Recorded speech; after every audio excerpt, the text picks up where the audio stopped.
Face au changement climatique, tu as sûrement adapté tes comportements. Trier tes déchets, manger moins de viande ou réduire tes voyages en avion. Mais as-tu déjà entendu parler de pollution numérique ? Le smartphone, cet objet qui t'accompagne tous les jours. Connais-tu son impact écologique ? Ne t'inquiète pas, on t'explique tout. Depuis sa conception jusqu'à sa destruction, que se passe-t-il ? Regardons de plus près 5 points pour mieux comprendre l'impact écologique de l'utilisation du smartphone. L'extraction, un poison pour la nature.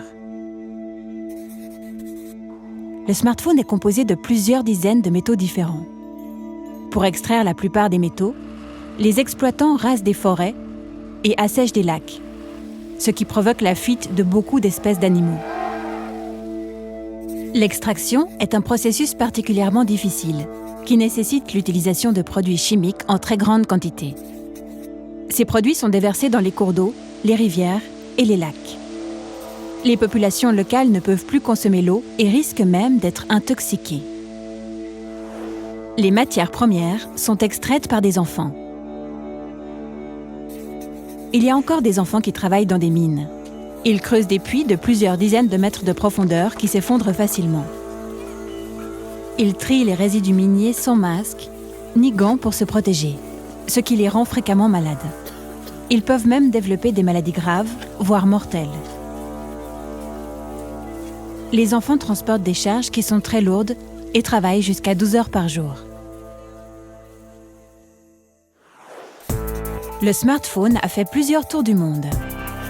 Une fois le design de l'appareil imaginé, aux États-Unis par exemple, sa production débute. Les matières premières nécessaires à sa fabrication sont extraites en Asie, en Afrique, en Australie ou encore en Amérique du Sud. Ses principaux composants sont créés en Asie, aux États-Unis et en Europe. L'assemblage final est fait en Asie. Et une fois terminé, le smartphone voyage jusqu'au magasin pour ensuite se retrouver dans ta poche. Le smartphone consomme sans arrêt de l'énergie. En plus de l'électricité pour le recharger, son utilisation consomme de l'énergie. Par exemple, pour faire des recherches sur Internet, regarder des vidéos ou partager des photos sur les réseaux sociaux. À chaque clic sur Internet, le smartphone communique des informations au centre de données qui renvoie le contenu demandé. Prenons l'exemple d'une recherche sur Internet. Tu ouvres ton navigateur Internet et tu arrives sur la page d'accueil de ton moteur de recherche. Sans que tu t'en rendes compte, une première connexion s'est établie entre ton téléphone et le centre de données du moteur de recherche. Tu réalises ensuite une recherche avec un mot-clé. Cette information est transmise à nouveau au centre de données qui va te proposer des sites Internet à consulter. Une fois que tu as trouvé une proposition qui te convient, tu cliques sur le lien du site Internet. À partir de ce moment, tu sollicites à chacun de tes clics le centre de données du site Internet que tu as sélectionné. Ces allers-retours avec les centres qui fonctionnent 7 jours sur 7 et 24 heures sur 24 sont très énergivores. Le recyclage d'un smartphone est complexe.